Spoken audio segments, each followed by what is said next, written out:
Hello guys, how's it going? My name is Dalaran, and like many of you, I'm also waiting for patch 9.1, and one of the main things I'm focusing on, besides the new content, the new dungeons, and all the cosmetic things we'll be able to get. But my biggest focus on patch 9.05 are the class changes. The changes to legendaries, covenants, and how it'll impact the playstyles that we play. Maybe even those outdated playstyles could get a bit of a facelift in this patch. However, the patch 9.05 is not without its own gains, as we've had massive gains for a few different DPS specs in the game in Castle Nathria, trickling down into the Mythic Plus. We have had a few weeks to play with 9.05, and we also have had a lot of data collected, primarily when it comes to logs, but also with other resources. And we can take a look at some of the specs that have definitely improved ever since the patch went live. And there are some awesome playstyles that really became a lot more relevant with this awesome brand new update.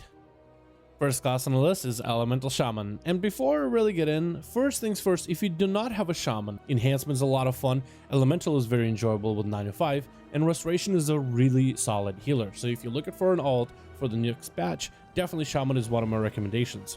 Elemental Shamans were not terrible prior, but their AoE damage was always kind of lacking, where normally Elemental Shamans blast things out of the water with massive chain lightnings as well as earthquakes.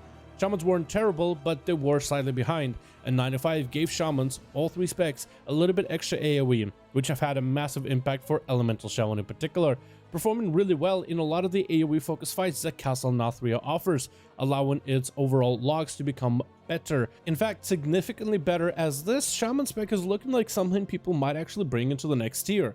It is on one hand tankier than some of the other range classes, like let's say Hunter for example, and they can bring out quite a good amount of AoE damage, quite a good amount of cleave damage in fact with AoE, and really solid single target. So potentially people have been sleeping on Elemental Shaman, but it could be really good in patch 9.01.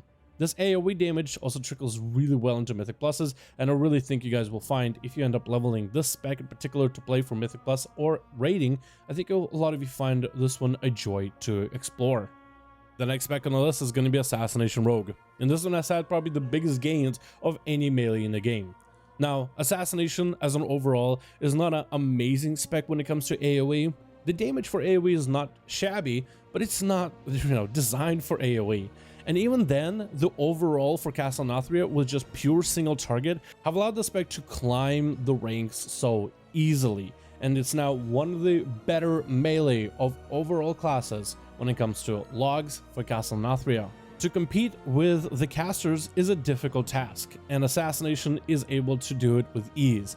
Definitely worth taking a look at if you guys want to play it. The buff to its playstyle with the legendary and the changes to the class allowed it a fantastic feeling burst that really does feel synergetic altogether. It was really pump out great single target damage, and if you're someone who has been maybe tired of Outlaw, a lot of you guys come to me asking, hey, how do I play with Roll the Bones? I'm getting a little bit confused by it, or I'm not really feeling Roll the Bones. If you're tired of the RNG playstyle of our Roll the Bones, I really do think you should give Assassination a try. Maybe you've given up on your Rogue to swap to a Windwalker. I know many of you guys have before patch 9.05. Time to go back to the Rogue and give it a solid shot.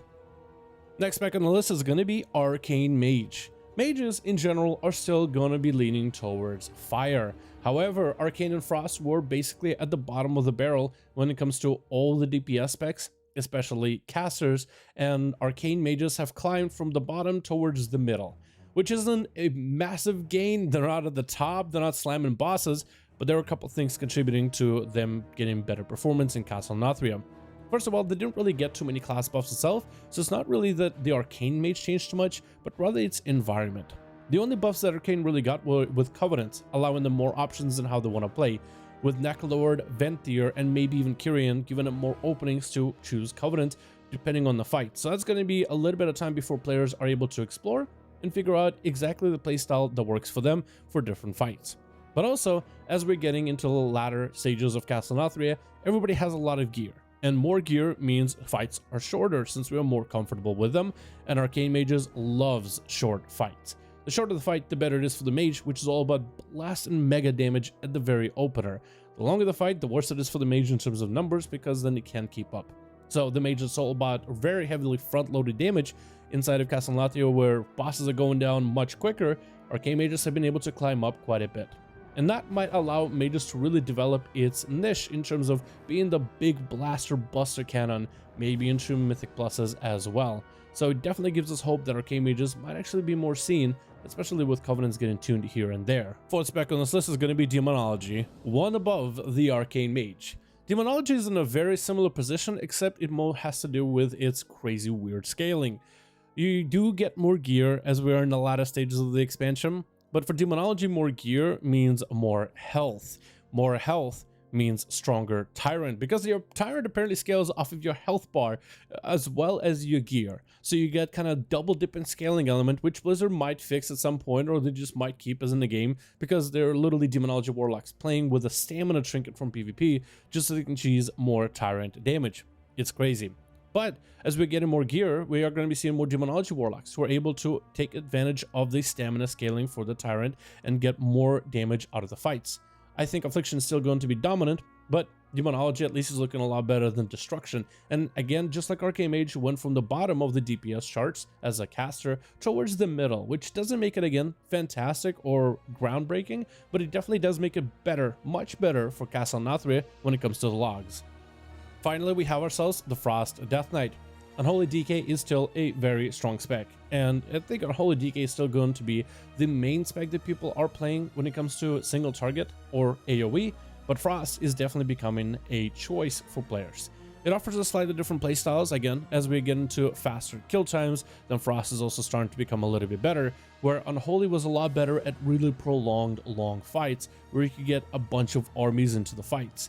And now that the fights are getting shorter, Unholy can't fit as many armies in there. But also it seems that more players are getting comfortable with Frost Death Knight, more players are trying different covenants for Frost DK, and players are finding ways where you can use your Frostworm Fury in order to send out that dragon to airstrike enemies below you, and it's players more getting used to how Frost can be useful in different parts of the fight. It is a spec with fairly short cooldowns and a lot of cooldowns that can be used in a variety of different situations. So if, let's say, you have ads that come in at you intermittently, or you have constant cleave, Frost can adjust to both of those playstyles.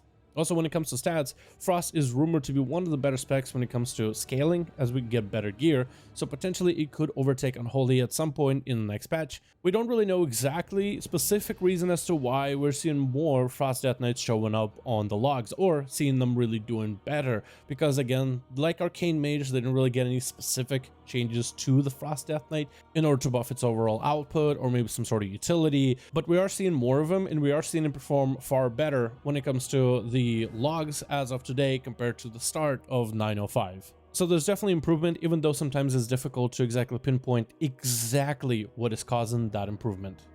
And those are going to be the specs that I've seen the most improvement when it comes to DPS in Castle Nathria. And again, all this stuff trickles down into Mythic Pluses fairly well. We are seeing more Arcane Mages, Demonology Warlocks, Assassination, and Frost DKs. However, I would say the Mythic Plus meta hasn't changed nearly as much and hasn't had as much flexibility as, let's say, the Raid tier. I do believe that patch 9.1 has opportunity for all the specs to be really strong. The changes that have happened in 905 will allow them to get set up better for patch 9.1. And as long as they get the gear they need and the stats they need, the scaling should do a lot of the work for them, allowing all these specs to perform better, as more players are playing different classes, different specs, and are even trying different covenants. There are so many potential playstyles and combinations that we simply haven't seen or haven't unlocked. People are simming and going through iterations of different builds and classes and legendaries all the time, but I feel like we have certain playstyles that just slip by unseen and then pop up out of nowhere, and all of a sudden everybody is going Assassination Ventier with the Doomblade Lego, and you're like, wait, what just happened? All of a sudden this combo is really good, where just in the last patch it was garbage, and I feel like we're just gonna continue having those kind of elements happen in the next patch. But these are the specs that have had the most improvement. If you guys are looking for a new class to play, maybe as an alt, now would be the perfect time while waiting for patch 9.1 to get one up and running. And you're not particularly looking for like rank 1 top meta pick, the highest DPS, the highest parsing spec, but rather something that's up and coming that has opportunity to shine in the next patch. These are the specs that are doing really well as of recently, and all the playstyles, to my experience, feel really good to play. Thank you guys so much for watching this video. I do hope you guys enjoyed. Let me know your thoughts about these classes and which ones do you think are going to perform well in patch 9.1. Thank you all so much for watching. Hope you guys enjoyed. And as always, I'll see all of you guys in another video.